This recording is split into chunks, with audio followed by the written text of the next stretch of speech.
Welcome into the PHNX Sun Devil Show, brought to you by the DraftKings Sportsbook app, America's top-rated sportsbook app. Don't forget to leave a like, drop a comment, subscribe, even leave a 5-star review wherever you get your podcast. I'm Anthony Totri, joined on this game week Monday by only Shane Diefenbach, the one and only. I am. We don't even need Sean today. Sean just decided that he wasn't gonna join us today. He's gonna take a trip to Denver. Sean retired. He's no longer with us. At PHNX. Oh, he's no longer with us. Yeah, just until tomorrow, though, I believe. So, he comes back from the dead? I don't remember. He's not dead. He just retired, but he's coming out of retirement later this week.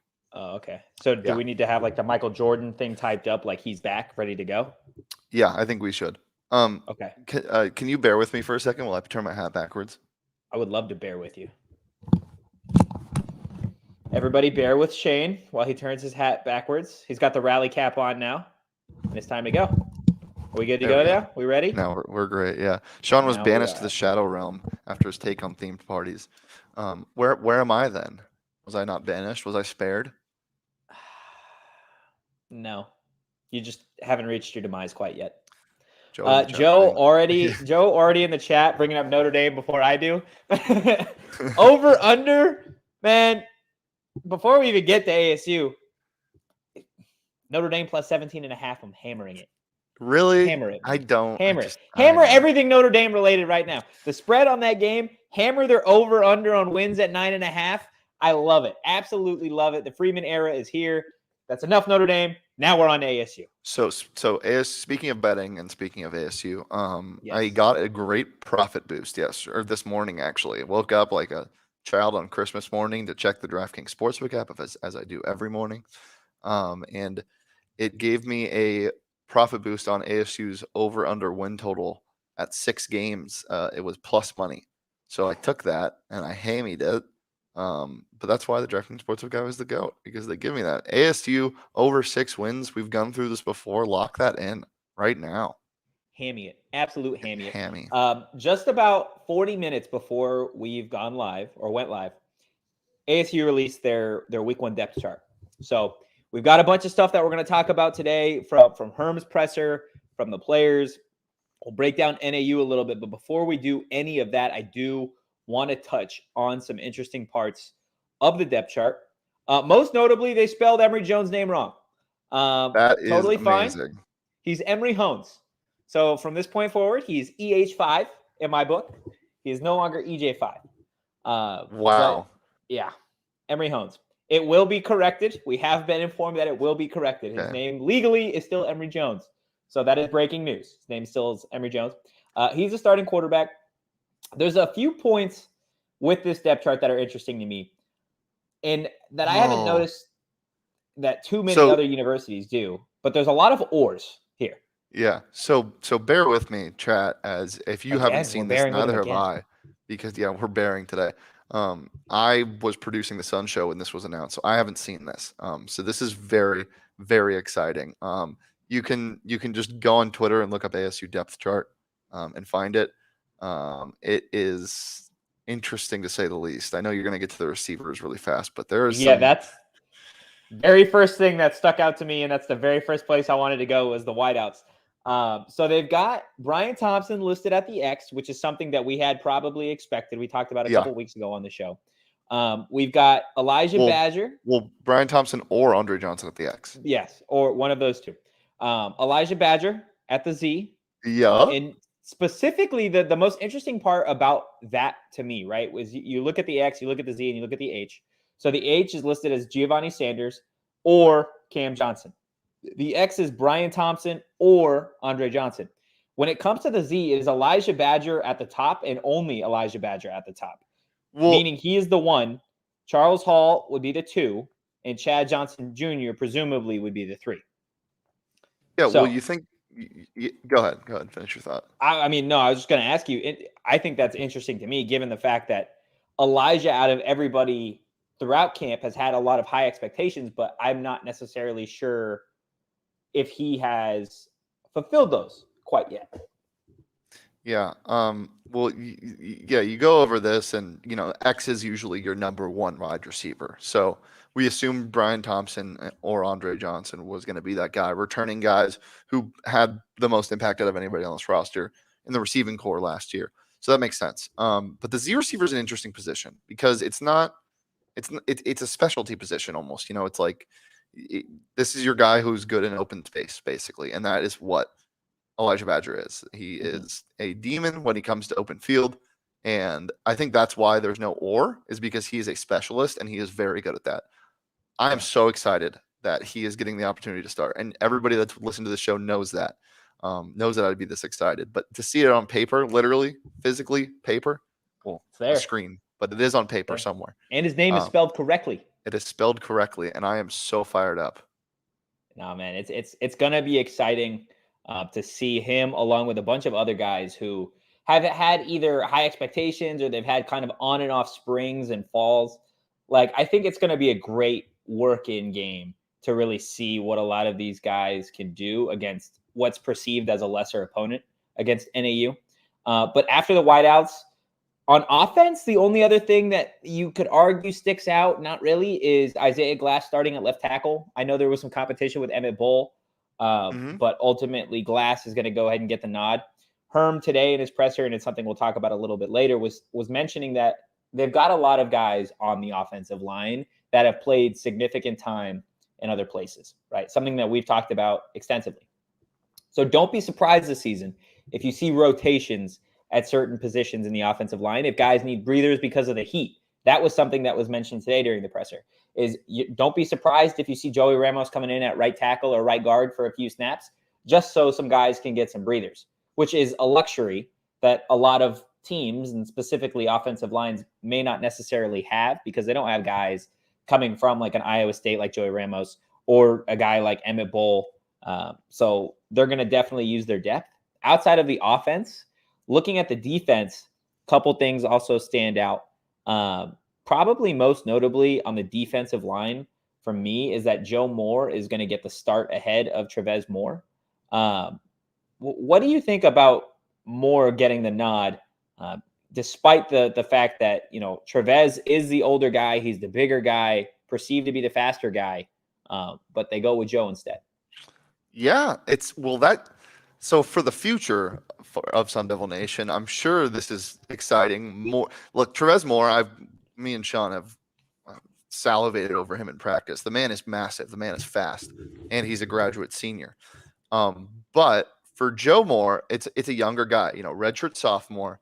And people a lot of ASU fans don't think this is a year that they are going to make a lot of noise. I would disagree. I think they can make noise, but this certainly isn't a Pac-12 championship contending year, in my opinion. Yeah. So I don't think it's the worst thing in the world. I definitely think the defensive line is one of the most substituted positions in football. So clearly we're going to see Trevez Moore, but it's interesting to see that. Also seeing that Nesta Jade Silvera isn't the only nose tackle that is listed as the sole starter. Yeah, I think, and that's, again, we'll get to it in a little bit with what Herm had to say at the presser today, but rotation is something that we are going to see a lot of, specifically with the defensive side of the ball. He touched on the defensive line. He mentioned the defensive backs as well. They've got 7 or 8 guys that they feel comfortable with rotating in. Now you could take that on somewhat of a positive note of like, okay, we've got some depth, or you could take it on a little bit of a more negative note where you look at the last few seasons when they've, defensive back hasn't been a question, right? They've looked to 24, they've looked to 0, and they go out there and you're like, okay, Chase Lucas, Jack Jones, those are our guys, and you fill in the nickel. This season, it's going to be a little bit more of a rotation, at least to start things off, right? I mean, haven't even talked about the fact that Timarcus Davis and Jordan Clark are both going to be missing Thursday's game against NAU, which, again, I think it's a circumstance where if they were opening the season against Oklahoma State, you'd probably see those guys out there, right? Those are games that Jordan Clark and Timarcus Davis don't want to miss. Now, they've got the luxury of playing a team like NAU where it's like, okay, you know what? Like, we can go a week without these guys, which is what it seems like to me. Would you agree to that? Yeah. I mean, I would hope you don't need two guys to make a difference against NAU. I would really hope so. Yeah. So yeah, I'm not worried. It's not great because, having a leader on the field at week 1 would be very nice, or your main leader, I would say, in Jordan Clark. But Sully's still there. Like, yeah, I also, it's interesting to see what the secondary is going to look like without them too, because, they're probably expected to get a lot of snaps. I think Rode Torrance was a guy that was expected probably to start. But now, who's playing the nickel? Mr. DJ Taylor, which is DJ really Taylor interesting. or. Literally, it's just it's gonna be.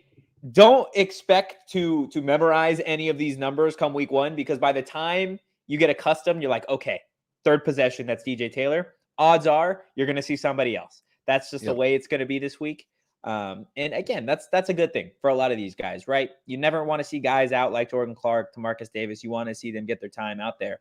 But it is going to be nice to see guys like Ed Woods, the Markham brothers, Mason Williams. A lot of these guys get heavy reps in a game that, they might not see a ton of just getting accustomed to the playbook game reps against an Oklahoma State or a USC or a Utah. Got to totally take advantage of the fact that you do have a lesser opponent in NAU, and I expect them to utilize that to their advantage this week. Is there anything before we move on outside of what Herm had to say earlier, but on the depth chart, is there anything else that kind of sticks out to you, or is it pretty much as expected? I like Omar Norman Lott getting the nod at the starting defensive tackle position. I think he's going to be very good. This is a dude who, his size on the field, but seeing him off the field like we did at Burrito Express, 6'3", 290, and he looks all of it. He looks good. I'm really excited to see what he can do. And the secondary guy next to him is BJ Green, which is a great option. So I love that. Another thing, Markham most likely starting at one of the safety spots. K1, by the way, not Keon. Keon's slated to probably get a lot of cornerback play, but not slotted as a starter. But also Curry Bethley is everywhere on this depth chart. Could get some run at nickel. I could see him getting run at corner, but then it also has him listed as an or for a starting safety position. So Chris Edmonds and Markham or Bethley is what you're going to see at the starting safety position come Thursday, which is really interesting. And then we knew this about the special teams, but Carter Brown or Jace Feely, you don't really know. And we've seen both of them struggle a bit in practice. So hopefully one of them gets hot. Kickers are kickers. It's a very mental thing. And I'm not in the boat that says it's easy and it's all mental, because it is not. It is a very hard thing to do. Kicking the football is not an easy thing to do. Yeah, but especially from the range and at the consistency that people want. Confidence is a huge thing. So I wouldn't be surprised if one of these guys misses a field goal against NAU and the other comes in and hits 3 in a row or something. And that is your starter for the rest of the season, because that's how it definitely could go. So that's an underrated thing to keep an eye on, is who's kicking field goals and PATs come Thursday. But that's about it. Some of this is going to be almost a tryout still. It's going to feel, we've talked about it for weeks. The NAU game is going to be somewhat of a glorified scrimmage. I don't expect that to change with some guys out. The injury report and the injury list is just Jordan Clark and Timarcus Davis, which is a good sign. Those guys aren't expected to have significant injuries. Herm said in the presser today, the expectation is they're going to shoot to have both those guys ready to go next week. That's a positive thing. The only other guy that is out is Michael Matus, who we know is out for the season. As far as returning kicks and punts, expect to see a lot of DJ Taylor. He is listed as the starter on there. And then kind of working your way down, you'll see Daniel Ngata, Cam Johnson, and even the freshman Javen Jacobs. So we'll see what comes of that. Hopefully, DJ is perfect when it comes to kicks and punts, and you don't have to see any of those guys. Yeah, I mean, everybody remembers DJ Taylor. I think 2 or 3 muffed kickoffs / punts last year. Not the best, but that's also something that's you can get in your head about easily. And if you take that away from DJ, you have a very special player in space. He is one of the best at making people miss. He's very fast, very shifty. I'm really excited to see DJ Taylor return punts and kicks. And I'm fired up to see him play defense this year. Yeah, it's going to be a lot of fun. Roaring Fork in the chat saying if you have 2 kickers, then you don't have any, or something like that. Hey man, as a Chargers fan, I have seen and lived, like, sometimes you live and die by the kick. Again, it's a luxury this week that they get to play NAU. I know come Saturday, you're going to see a lot of phenomenal football games, right? You're going to see the Oregon and Georgia. You're going to see the Notre Dame and Ohio State, and you're going to be like, damn, I low-key kind of wish Arizona State was playing a big game like that. No, you don't. I promise you really don't. Right now, you would love to just get these guys all on the same page and ready for week 2 against Oklahoma State. As long as the Sun Devils don't kick an onside kick when they're up 11 in the third quarter, God. I'm fine with that. God. And by the way, the odds still not available on the DraftKings Sportsbook app or the anywhere. Odds. Yeah, you bring up a good point. We've checked. The odds still aren't up yet. It's something that we probably would expect Wednesday night. The game will be posted. You will be able to bet on the Arizona State NAU game. It's just a matter of them kind of figuring out the line. I'm not 100% sure if NAU has released their depth chart, but maybe the depth chart thing was something that the sports books were waiting on. We'll see if that was the case, because like we said, the depth chart was just released a little bit less than an hour ago. So we could see those odds by the end of the day, but we'll be sure to keep you guys updated. But while we're talking about the DraftKings Sportsbook app, you guys should download the DraftKings Sportsbook app now and use promo code PHNX, because when you bet just $5 on college football, you're going to get $200 in free bets instantly. That's code PHNX only at DraftKings Sportsbook. Guys, it's literally $200 free if you bet just $5 on college football. Who doesn't want to be watching college football with a little bit of stake in the game? This is just the place to do it. So outside of DraftKings Sportsbook, outside of the depth chart, we heard from Herm for the first time during a game week, potentially the first time that we hear from Herm to start a season. I'm just saying it's a thing. Okay. You never know these days. Yeah, you do. Is it the last time? I don't know. Maybe we'll see. But there's a couple things mainly that I do want to touch on that Herm had to say today. We talked about Jordan Clark and Timarcus Davis not playing. He danced around it for a quick second and was asked to follow up and answered the question as he should. But the big part of today's press conference to me was a lot about the rotations, right? You're going to see rotations on the offensive line. You're going to see a lot of rotations on the defensive line in the secondary. Now, this is not something that a lot of really good football teams do consistently. You never see shuffling on the offensive line unless you have to, right? Yeah. Because you want to keep those guys in somewhat of a chemistry building. Same thing with the defensive line. Here or there, you'll give guys breathers. Some guys are specialty guys, and you'll see the rotation. Now, my question to you, Shane, is, are you concerned at all that there is going to be significant rotation in spots like the offensive line or the defensive line? Or is this something that you can get behind a little bit with, okay, maybe we can get some depth here, or maybe this is looking to the future a little bit? Well, it might be cause for concern for a different type of football team, but Arizona State is not a normal football team. A lot of the guys that are going to be plug and play guys are guys that have played college football for a very long time. So they have confidence in that. And Emory Jones should have confidence that. Also, speaking of Emory Jones, you're not blocking for a normal quarterback. This is not Mac Jones at Alabama.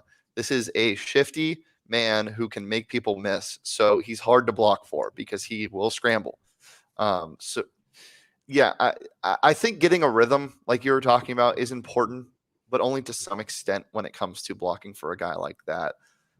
I would rather have the same 5 guys stay healthy and play the whole season, but I also don't really mind it because you kind of get a different look and feel from these guys. So I'm not too worried, but it's just, if it wasn't Herm saying it, I think I'd be a lot less worried, but he might try some weird shit. He might put Emmett Bull at tight end, and you're like, dude, what are we doing?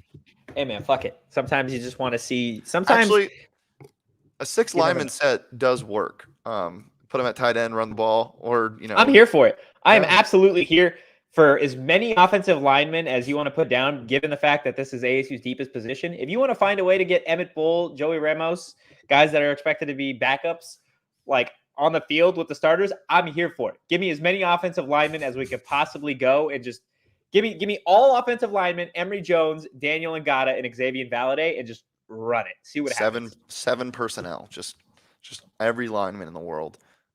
Give me the beefcakes, man. Maybe you line up one wide, and everybody else blocks, and you just who's out wide? If you got all these offensive linemen, Elijah Badger down there somewhere. Okay. Just hearing you talk about that is giving me some anxiety, which kind of segues perfectly into the Hermism from today. Okay. Yes, Herm has been known for just sometimes going off tangent, right? Sometimes just Herm's in his own world, and that's totally okay. Today, he was in his own world yet again. One thing that he brought up in his opening statement was that there's a lot of anxiety in the building, right? These guys, they've been waiting to play a football game. They've been itching to play a football game, as his many, many teams in the nation are. However, what was interesting to me was Herm was asked if it was like a positive anxiety or a negative anxiety, and Herm went on to say that he wakes up with anxiety every single day and that it's a good thing and everybody should have anxiety. I think he was... I get what he's saying. I get what he's saying too, but I don't think it's necessarily anxiety that he's talking about. I think he's talking about like jitters or like butterflies type of thing. I don't necessarily associate anxiety. Do you think these players should have anxiety? Well, here. So what's the saying? Like if you don't have anxiety, then you're not excited about what you're going to do. Something like that. You don't have passion. Yeah, sure. We'll just throw it on a whiteboard and we'll call that a quote. But it's true to some extent. I mean, if somebody tells you they have zero anxiety about a football game coming up, they're probably lying. That or they're Michael Vick. Not going to play. Okay, yeah. Or they're very talented. To me, I just think it's Herm saying something and being like, oh, now I have to elaborate on this. This was just kind of something I was going to throw out there. Okay, here, this is what it means. I don't know. Herm is a speaker, and he's very good at it. But sometimes you take his quotes, like not you, but everybody takes the quotes very literally, and they're like, what does this mean, Herman? When in reality, he's just kind of saying things. He just has Hermisms, as you said. It's a Hermism, man. Like this... It's not necessarily up there with the Joe in the chat. I'd be anxious too if my reputation was in the NCAA's hands. You know what? You're right. I get it. I get why coaches would have anxiety, right? I totally understand. But I'm not necessarily sure that you would want your players to be anxious, right? Like I feel like anxiety, especially when it comes to athletics and sports and football, comes from not necessarily being sure of what's going to take place on the field Thursday, right? If I'm an Arizona State football player, I'm not anxious at all. Why? Because I'm playing NAU, and we should go out there and should kick the shit out of them. And if we don't, then that's a problem. But anxiety isn't always such a negative thing. I'm anxious to go play. I'm anxious to get going. I'm anxious to hit somebody. I was going to say I'm anxious to do a crackback block, but that's illegal. Don't do that. Unless the refs aren't looking. I'm anxious to score. Like I don't know. I don't think it's a bad thing. I don't really mind this at all. Also, I'm anxious that 16 of you guys in the chat haven't liked the video yet. And Gary Lewis in the chat saying, I liked the video. Thank you, Gary. Thank you. So Gary. like the video. Get rid of my anxiety. But it's not that negative. So I don't need to get rid of it. Yeah, you're right. I've got some positive anxiety as well for our monthly last Wednesday when everybody is going to be at Four Peaks. Literally all the shows will be there. Woo! It's going to be a blast on August 31st. While we're talking about the last Wednesday, you still got time to enter our Toast of the Month sweepstakes. And if you do win, you're going to walk away with a $50 Four Peaks gift card, a PHNX shirt of your choice, and a PHNX annual membership. Go to gophnx.com or click on the link in the show notes. You got to be 21 or older and enjoy responsibly. Shane, let's talk about the opponent a little bit, right? Before we get there, I wanted to tote this in the last ad read, but you out-toted me, and you kept talking. You out-toe-treed me, and you kept talking. So I just wanted to say I bet on Rory McIlroy this weekend, and I won some good coin. And they gave me an odds boost for winning. So if you haven't downloaded it, download the DraftKings Sportsbook app because it's fantastic. And watch the PHNX Bets Daily Show every Monday through Friday at noon. Okay, that's all. Okay, I love it. Absolutely love it. No, I want to give you your moment. Any other good bets you win this weekend? Like I'm here for it. Like if you got anything. No. I mean, I didn't do bad. Just I'm hammering on the Phillies tonight. and I'm waiting for the D-backs lineup to drop so I can bet on Corbin Carroll. Yeah, that's crazy that he finally got the call. It's time. D-backs fans, get ready. If you haven't already got a ticket, definitely go out, check it out. Back to football, back to ASU football. Gary in the chat saying Matu's injury could result in 2 fewer wins for the 2022 Sun Devils. I don't necessarily know if Michael Matus is worth 2 whole wins by himself. It would be tough to pin 2 wins, like plus or minus, I think, on any one player other than Emory Jones. And I even don't think you could pin 2 whole wins on a guy like that. Like it's such a team game, and it's such a like we'll go out there and kind of see what happens. Like it's just kind of you got to figure the game's called differently with who's out there. And the defensive line does have a lot of talent. So I think they'll be fine. I don't necessarily think it's 2 whole wins with him gone. Now back to talking NAU for a little bit. Let's give for the people that don't know what ASU is expected to see. The world beater Thursday. Lumberjacks. The world beating, U of A stomping, the I don't know. The nursing school. The nursing school of the forest. The only cold place in the state of Arizona, the Northern Arizona University Lumberjacks. So they had a 5-6 record last year in 2021. 15 returning players between offense and defense.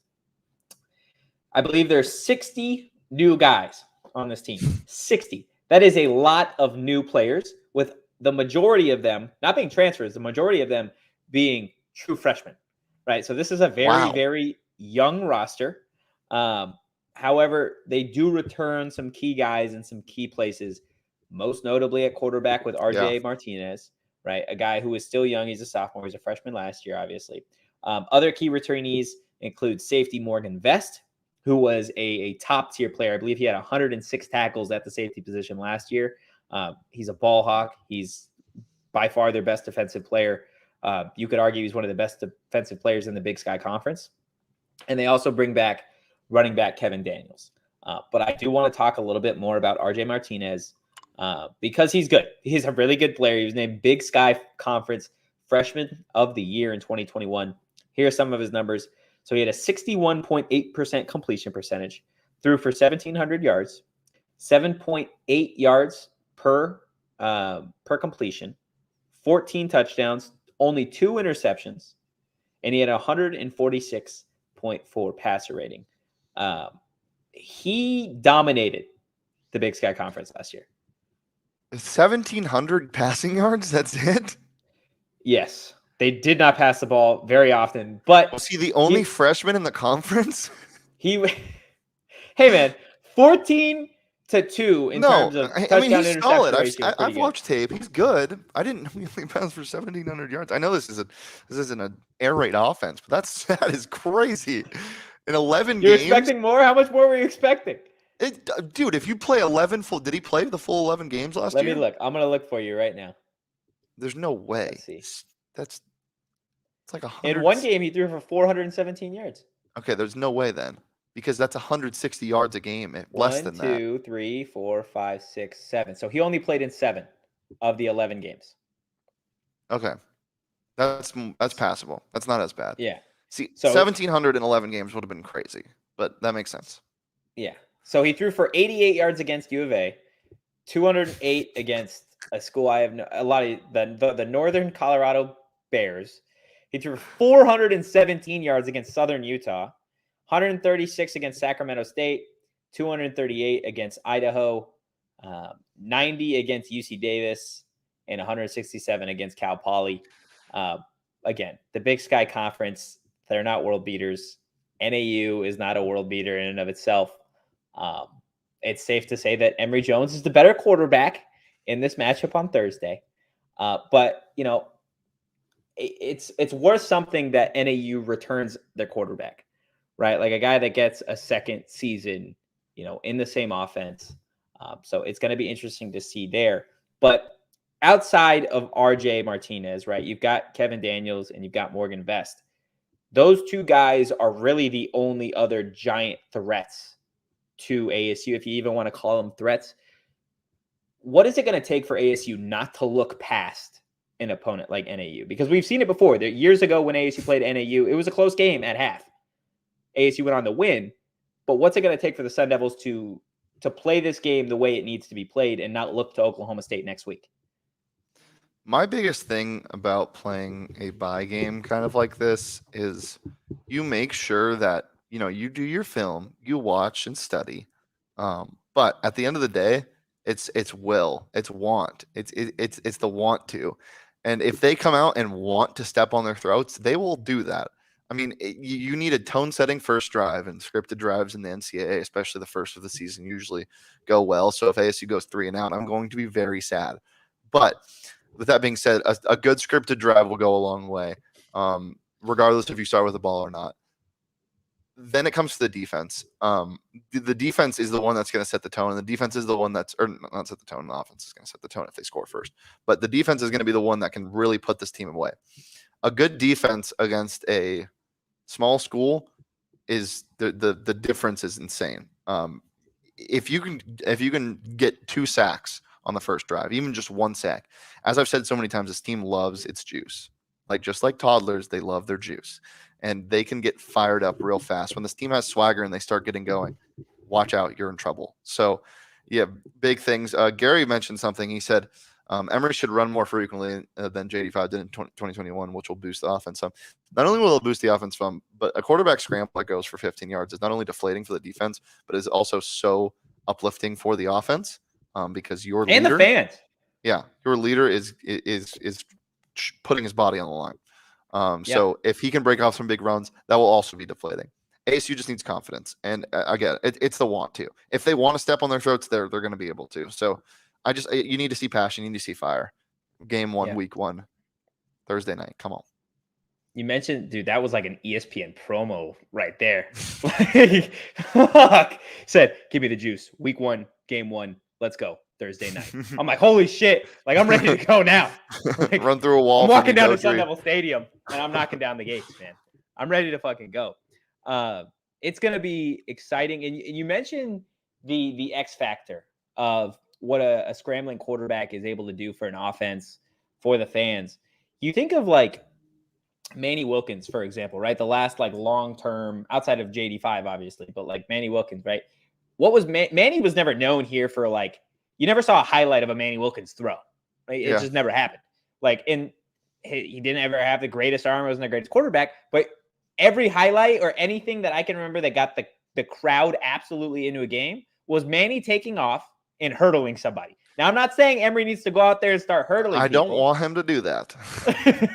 But a 15-yard scramble, like you're talking about, making a play out of nothing, which ASU hasn't had a lot of the last few seasons, right? They haven't had a guy outside of Rashad White that's been able to turn a play from nothing into something. Emory able to do that. Emory, geez. Jaden did that a couple of times. Jaden was a master class at broken plays. But when you needed a conversion on 3rd and 7, he'd throw it 5 yards short of the stick, and you're like, "What are we doing?" But yeah, I completely agree. And there's something so magical. God, I'm so excited that football's back. Football's here. There's something so magical about receivers being covered downfield, especially in man, and you see that the hole between a guard and a center open up, and you see the quarterback look at the line, and then the stadium starts seeing that as well. They're like, oh, and it gets loud, and then the second he gets past the line of scrimmage, it's just eruption, and it's chaos. And college football is chaos, and I love it. But I hate Scott Frost. Okay, I'm good. Okay. Did you bet on Nebraska? Yeah. Yeah, unlucky. It's okay, though. It's okay. You mentioned the magic of college football. Like, it's back. It's exciting. Almost exciting as FOCO, which is also magical in a way with their bobbleheads and their Crocs and all their fun stuff. Can combine and if magic. you didn't know, FOCO's got you covered with the best Arizona merchandise. Like I said, they've got officially licensed gear for men, women, and kids. That includes Sean DePaz and everything from bobbleheads to swimsuits to Crocs. Head on over to FOCO.com or click the link below in the description for all non-presale items. Use the code PHNX for 10% off. Shane, I do want to do I want to save our like actual predictions for when Sean's back and we get a little bit closer to the game. But I asked you this in the office a little bit earlier. Predictions. What is it going to take for ASU? What margin of victory, and I put this on social earlier at PHNX_Sun Devil, so go give it a vote. But what margin of victory would make you comfortable going into week 2 or for the season ahead? Three touchdowns, 21 plus, Arizona only. No, but 21 and over. That's what it needs to be. It needs to be a 3 touchdown win at least. Then I'm a little comfortable. They win by 30. If they're up by 3 scores at halftime, and as long as nothing catastrophic happens, and they start playing their backups in the late third quarter, then I'm fine. I don't care what the final score is. I've said this before. I think the line's probably going to be between 23 and 27. I want to say, but we've seen how low They've not been just generous. the media, but also the odds makers are on ASU. I could see the line teetering toward the 3 scores, which I would hammer. I could see it being as low as like 18 points. No. I could see it being around. I wouldn't see a flat line of 18, but I could 100% see the odds makers setting it at 18.5 on the lowest mark. I couldn't. I would expect the 22, I would be 23, shocked. like you said. But don't be surprised. Don't be surprised. And look, we're gonna be the ones to tell you exactly what that spread is, because we're gonna have the head of DraftKings Sportsbook on our live show on Wednesday. So we'll ask him straight up what the line is gonna be. Yeah. Like, so if the line's not set yet by then, we'll be sure to have it for you guys no later than Wednesday at 3. Yeah. So definitely tune into that show. Love me some Johnny Avello. Johnny Avello is a phenomenal guy. And I mean, he's great at what he does, right? Like he's an absolute legend at what he does. I'm pretty sure he's in the, I don't know if there's no way it's actually called the Sports Betting Hall of Fame, but he is in a Hall of Fame. Yeah. I just don't know exactly what it is listed. Can I derail us for a second? Gary Lewis in the chat just making me so sad, bringing up some of the worst memories. He says, remember in 2021's Utah game when Jaden overshot a wide open wide receiver at the 2 by about 6 feet? No exaggeration, he says. Still wish JD5 every blessing, but 2021 was rough. A lot of talent wasted. Yeah. Yeah. We covered it in the offseason. We talked about it. Go watch our other pods. I don't want to talk about it anymore. We also did post-game shows. I did a post-game show for that game. I was sad. So you want to go watch that, go ahead. But for now, I'm looking forward to the season, man. I've got all of that out. We've wished Jaden the best before, but yeah, it's EJ5 season, baby. Or Brian EH5. Kelly also today, LSU was asked about starting quarterback, says they've got their guy. They know who they're going with, but they are not going to announce it. It is going to be just a case of whoever rolls out on that first possession is going to be the guy. So tune in the LSU game. They got FSU. Is that Thursday or Saturday? That's a Saturday game. Second straight year, Brian Kelly is coaching against FSU to open the season. So last time that counts as a Notre Dame mention. Damn.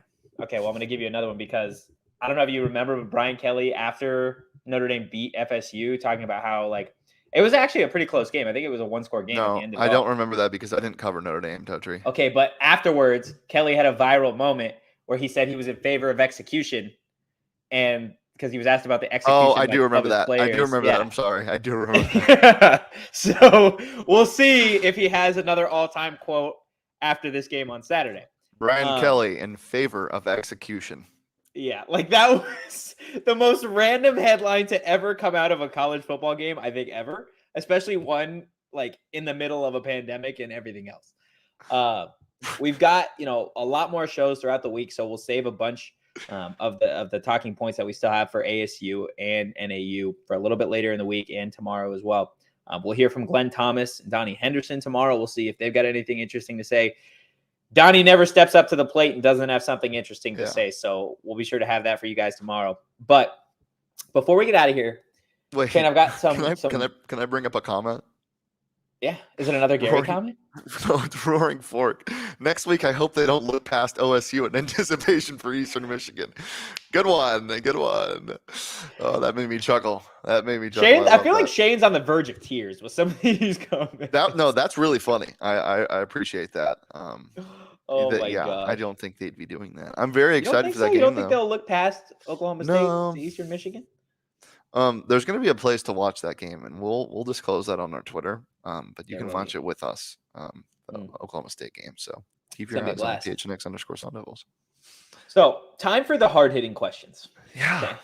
Got some real, just absolute, make you scratch your head questions here. Okay. Some smackers. So some smackers. I'm gonna start off with one that I saw on TikTok, and I had to think about this, and I still not sure I've got a real answer. And Leah can 100% chime in here as well because I'd love to know her answer as well. So we'll start with a softball. Do you prefer pizza in triangle form or square form? Triangle. Not close. Next. Not close? Not close. So you're a crust guy then? Yes, huge. Interesting.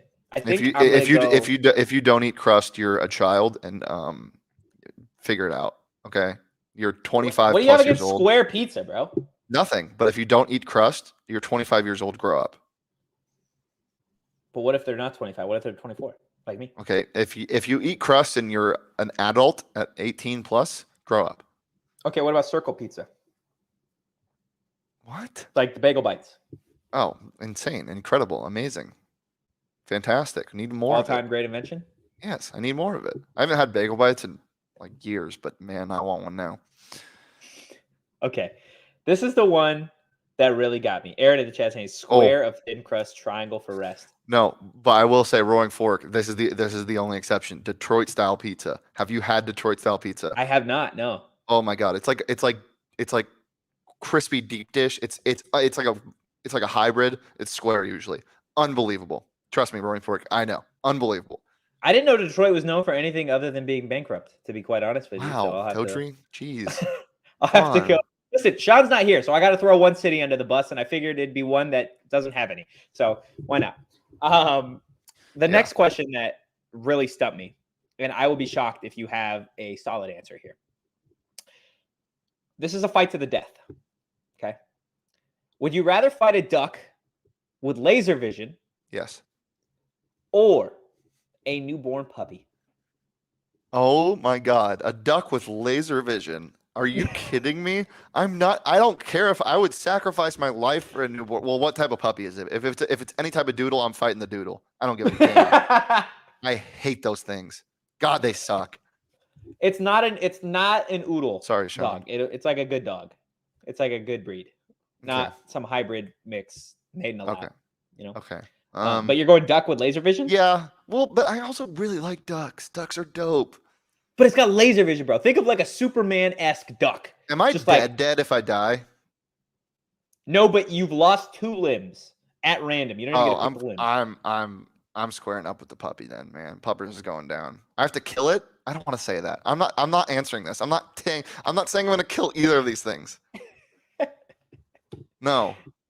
What do you mean no? No, I'm not answering this. I don't. It is a life or death question, Shane. Okay, can we fight to? Can we have like judges? Can I TKO a puppy? Because I don't want to do that either. No, I'm done. I'm not answering this question. My answer is redacted. Go in the chat. I'm interested to know which of you guys would fight a puppy or a demon duck. Like, can you imagine? Like, you wake up in the morning, your alarm goes off. Is the duck speaking in tongues? Yes, the duck actually speaks Portuguese. Wait, no. I mean, is he speaking like Latin? Is he speaking like an ancient language? Is he like a demon? Yes. Because then I would try to befriend him. I would sell my soul to the duck. You would befriend a duck? A demon duck with laser vision. You're trying to make your friend. How the fuck do you do that? Totri, I'm a smooth talker. I'll tell you what. I could figure it out. Okay.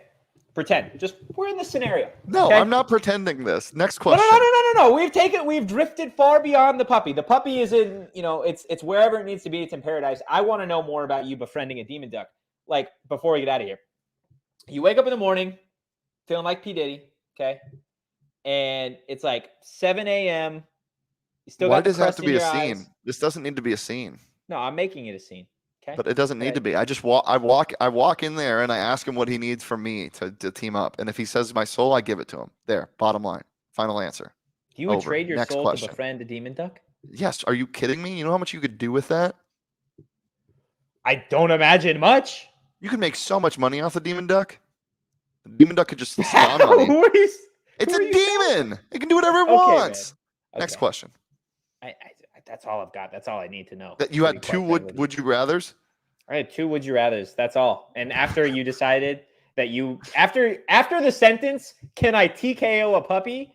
I don't think we needed another one. But here you go. Here's one more would you rather. Okay. More furniture or lazy boy? More furniture. Easy. Okay. Easy. That's the easy answer. That's the right answer. And it's the answer that all of you in the chat or listening at home should have said. We are excited for you guys to see how our friends at More Furniture hooked up our entire office. Still a TBD as to when we'll be able to go live from there and show you guys all this cool stuff. But it is a new studio. It is new furniture. They really hooked us up with the whole 9 yards. And if you're interested in checking out Moore's Labor Day sale, visit morefurniture.com. That is going to do it for this Monday show. Guys and girls, it is game week. Arizona State plays football in just a couple of days. Kickoff against NAU on Thursday. We will have a post-game show. That's going to be a lot of fun. We're going to have an element to that post-game show that I guarantee you nobody else covering the game will have. So definitely stay excited and be ready for that. And we're going to have shows throughout the week for you guys. We'll have an audio show on Tuesday, a live show, like we said, on Wednesday with the head of DraftKings Sportsbook, Johnny Avello. And hey, you never know. We may do the post-game show with some burritos from Burrito Express. More than likely, we'll do it with some Four Peaks. But I can guarantee you guys that I will definitely be going out to practice tomorrow and getting a breakfast supreme from Burrito Express. Shane, when was the last time you stopped by our good friends at Burrito Express? The signing. I've been so busy, Mr. Anthony Totri. I haven't had time to get down to Tempe, but you want me to bring you a burrito tomorrow? Yeah. I'll bring you a burrito from Burrito Express. Cool. And all of you guys should definitely, if you're going to go get a burrito, get it from Burrito Express. Josh, yes, lyric of the game will still be happening, man. I'm so excited to see what Shane can pull out of his ass, honestly, with some of these. I don't just pull it out of my ass. There's a lot of thinking that goes into it. Okay, man. Okay. Hey, I'm excited that we could do a full season with all of us, right? New year, new squad, new show. It's going to be a lot of fun. New Totri. No, same Totri. Same Totri. Just one quick thing before we get out of here. D-backs game tonight. Corbin Carroll obviously making his debut. I will also be making my debut. Me and Jacob Franklin will be doing the hot dog race. So if you're at the game, please come say hi. Definitely say hi. Rock your PHNX gear. Because then we can take a picture with you and post it on social and be like, we can still take a picture with you and post it on social if you're not wearing PHNX gear. No, I refuse. Absolutely refuse.